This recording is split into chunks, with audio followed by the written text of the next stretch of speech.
George Russell was one of the most highly anticipated prospects in Formula 1 before moving into the Mercedes team, but it hasn't gone amazingly since. George has come under fire a few times this season, converting from an underdog fan favourite into one of the villains of the Formula 1 grid. He's looking even further away from being the next Mercedes Formula 1 world champion, despite being their most recent race winner after being demoted to 8th in the drivers' standings this year. Let's explore what's led to fans turning on George, how he can improve his racing, and if he's still on path to be the replacement for Lewis Hamilton. George Russell, as soon as he came into Formula 1 as a Formula 2 champion, was tagged as the driver that would eventually be good enough to replace Lewis Hamilton at Mercedes and continue their dominance as a team, which is a huge thing to say. Remember, at this point, Lewis Hamilton was on his way to winning the most races of anyone ever, was partway through winning 6 Drivers' Championships and 8 Constructors' Championships with Mercedes, so to say that they're big shoes to fill is an understatement. But George Russell was a highly anticipated talent that was being nurtured by Mercedes at every single step,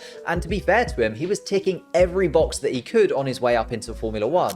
And then he continued to tick those boxes after entering Formula 1 with Williams. Russell became a real fan favourite whilst he was at Williams. He was beloved as an underdog, driving in a struggling car and trying to push that Williams team forward, getting the nickname as Mr. Saturday for his stunning qualifying performances that showed the pace that he could extract from that car, even if the race pace of the Williams cars that he was dealt weren't able to get him into the point scoring places, which meant a lot of Formula 1 fans supported George Russell in his pursuit of scoring points, because he always seemed so close and that he was right on the edge of picking up those first points, and because he was the main man in a loved team in Williams that had had a huge fall from grace. So when it was announced that finally Russell was going to get his shot in the Mercedes team for the 2022 season, replacing Valtteri Bottas and being alongside the champion he was set to eventually replace, there was just an influx of excitement. This talent that we'd seen glimpses of was finally going to be in a top team. After 3 years at the back of the pack, he was finally going to be able to show us what he was really about. George said himself he was overly patient. Staying at Williams for so long was not what he wanted, but he probably thought he was basically guaranteed a race-winning car when he finally moved up to Mercedes, so he could afford to be a little bit more patient than most. How wrong he would eventually prove to be is another video in itself. However, George Russell's transition towards the top end of the grid hasn't really gone as planned, not only because he's found a struggling Mercedes car in his hands, but also there's been a huge change in perception from the fans. This is always going to happen a little bit. Moving to a top team always brings increased scrutiny and expectations because you're in the spotlight a lot more often. If you look at the amount of time fans spend discussing the top teams compared to the teams at the bottom, there is a stark difference. But I would argue the expectations on George were already so high that the scrutiny is the key difference.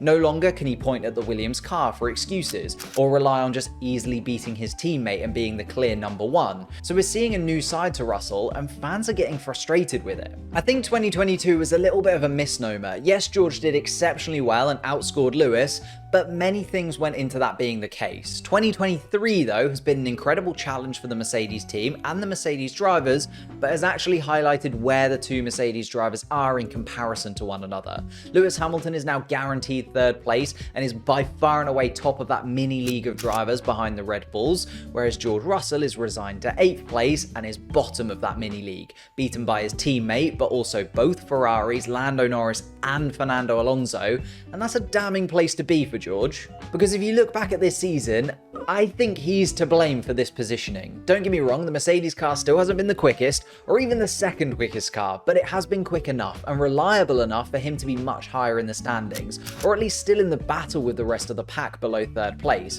which could also make the constructor standings look a lot more comfortable for his team going into the final round of the season too. So I want to take a look at 3 aspects of the season which I think have gone really wrong for George Russell and discuss why they've had an effect not only on his championship standings, but also his perception amongst fans. The first thing that I think has become apparent this season is the desperation George Russell now has to prove something to Mercedes, even when the car isn't there to be able to prove it. Like, his mentality behind the wheel and all the radio discussions that we hear point towards him being this all or nothing driver, which is a stark contrast to how he was when he first came into Mercedes and was picking up top 5 finishes by just making sure that he did exactly what the team told him to do. And I'm aware that being all or nothing does have its benefits occasionally. Sometimes you gamble and it pays off, but it feels like he gambles a little too often and doesn't think about limiting damages when the car just isn't as quick as he wants it to be. Which just makes me feel like Russell lacks when it comes to patience out on track. Whenever things are up in the air, he always seems like the first driver to risk it and go all in. Like, he'll go onto slicks on a drying track or call the team on the radio and try a really aggressive strategy. And I'm not saying that he shouldn't be competitive and want more from this Mercedes car. Like, at the end of the day, he's just trying to drag a Mercedes car, which isn't where he wants it to be, higher up in the standings. It's a driver's mentality. They're hardwired to want to win and to race the car as fast as they possibly can, but some races in Formula 1 can develop into a game of subtlety, where understanding the bigger picture of the whole race is important, and we've seen him mess up quite a few stints in recent races by overheating his tyres or being too aggressive behind others, even when the team are trying to direct him to be more careful. Which has also spilled over into some quite disastrous driver errors from George throughout the season too, where he hasn't just ruined a stint by destroying his tyres, but has caused a lot more damage to the car in the form of some costly collisions with the barriers. Canada this season saw him crash when he was all on his own, a shunt that cost him, again, a huge chunk of points and a really good opportunity with the car running in 4th. And then of course Singapore is the one that everyone will think about. He went one worse, he was in 3rd place, battling for the lead and a possible victory in Singapore, but then he clips the wall, loses out on the podium finish, and again it's another big haul of points lost and a DNF that just shouldn't happen when you're at the top end of the grid. Which tails nicely onto the most obvious weakness that I think we've seen from George Russell this season, and probably the thing that annoys fans the most about Russell is that George lacks when it comes to wheel-to-wheel battling still. George doesn't seem to have that edge needed to make the trickiest overtaking maneuvers stick. Like, we previously mentioned the Singapore Grand Prix. If Lewis was that car behind Lando, I think Norris would have had a much harder time keeping the Mercedes behind. And I think Mexico this year highlights that the best, with Hamilton forcing his way past Leclerc, with a ballsy move up the inside where he did have to dip his wheels onto the grass, but George couldn't quite get the move past Sainz done, even with the Mercedes being the quicker car compared to the Ferrari. And again, it's like Hamilton managed to beat his Ferrari, but George Russell wasn't able to beat out his. Although I would argue worse than his lack of overtaking ability is when he's collided with other drivers out on track, which has been highlighted often during his couple of seasons at Mercedes. He's had quite a few comings together with many other drivers, and if there's one way to get fans to criticize you, it's by driving into their favorite driver and ruining their race, which is scrutinized so much more if it means they miss out on points or podiums when you're at the top end of the grid, like George Russell now is. Like, since joining Mercedes, I can remember collisions with Joe and Schumacher, Perez, Bottas, Sainz, of course Lewis Hamilton a few times. So there's already a list of incidents which we saw added to this weekend in Vegas, where Max makes a move up the inside and George is overly aggressive in my opinion, turns in on him and quite rightly gets a penalty dropping him down the order once again and seeing him throw away even more points this season by battling with a car that he isn't really racing. And maybe it's a big jump for me to make, however I think this comes from his time at Williams, having his first 3 seasons in a car that was never really in the mix. He didn't get a lot of experience of that wheel-to-wheel racing, whilst also not having a teammate to really gauge yourself against, will leave holes in your learning. But back to the point of this video, those 3 aspects, the rogue strategy calls, the collisions with the barriers, and then with other drivers, have all combined to completely change the perception of George Russell. There is a stark contrast between the admiration of George Russell's underdog days to now, when he's finally been given a real chance to battle amongst the top drivers at Mercedes and has come out last in that battle by a clear margin in the standings, whilst also building a bit of a reputation for himself as a little bit of a liability out on track. The problem that George Russell has moving forwards is the top end of the grid is becoming more and more competitive as we go deeper and deeper into these new regulations. Like, I can only see the cars getting closer and closer up until 2026, and we've seen that both Aston Martin and McLaren are able to be very competitive with the expected top 3 teams. Like, George Russell sitting below Fernando Alonso in the standings is one thing, but the fact that he's also now really far off Lando Norris when the McLaren didn't put any meaningful points on the board until Austria is quite concerning, highlighting that maybe George isn't going to end up being the superstar driver that Mercedes really needed to replace Lewis Hamilton. Like, if you look at the drivers George came through the junior series with, who are also now in top teams, so Max Verstappen, Charles Leclerc, Lando Norris and George Russell, and you had to rank those 4, I think George Russell might be last. So if Mercedes do manage to put together a car that is more competitive in the next few years, and Lewis Hamilton does retire sometime soon, can we really say that George Russell, with his current skill set, has everything he needs to beat Max in a Red Bull or Leclerc in a Ferrari? Maybe not, which does open the question, Mercedes have to replace Hamilton. Do they bring in a number 2 driver who's going to play second fiddle to George Russell and they trust him entirely? Or do they maybe look to bring in another top driver, someone like a Lando Norris, that can be more competitive with George within the team and more competitive with the other drivers of the other top teams, assuming Mercedes still has to battle for their wins and they're not just comfortably clear like they were a few years ago?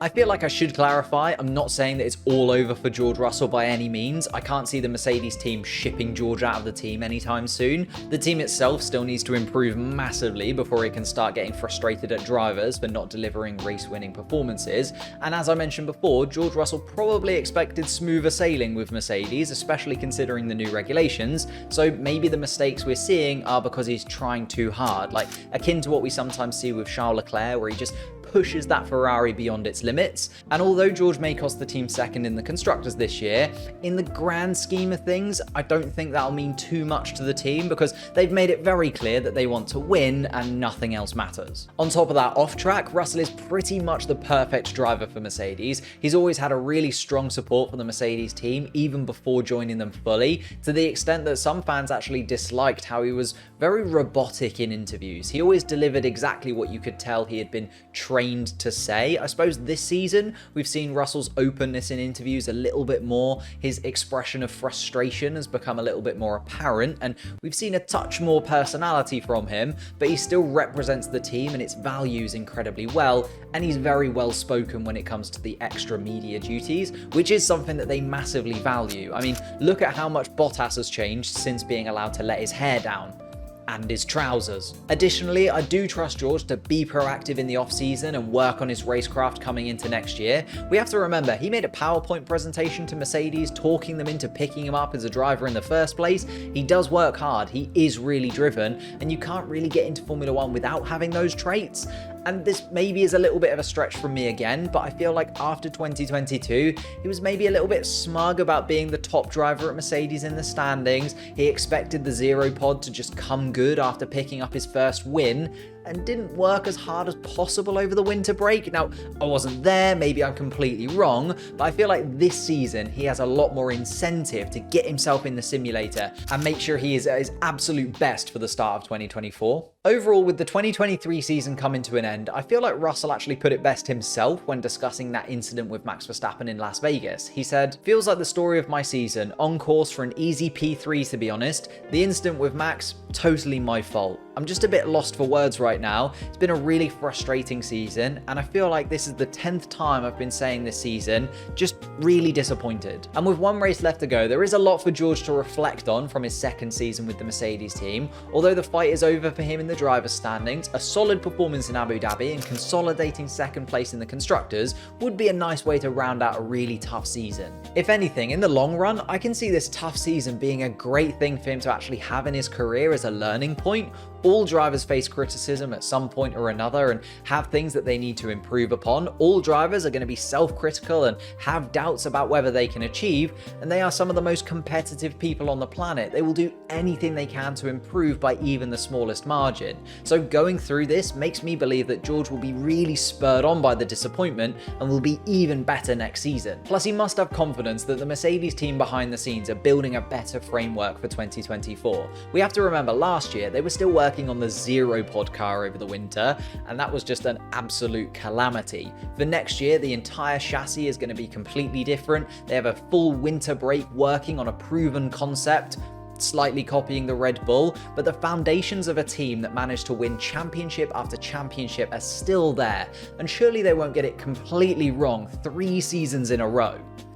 Right? Which means George may finally be delivered what he was expecting when he came into the Mercedes setup, and in that case, then we can really see if he has what it takes to be right at the top. But let me know your thoughts on George Russell and what you expect from him come the 2024 season in the comments down below. And if you enjoyed this video, I also made this video here on your hottest takes from the Las Vegas Grand Prix. So click that link and I'll see you over there.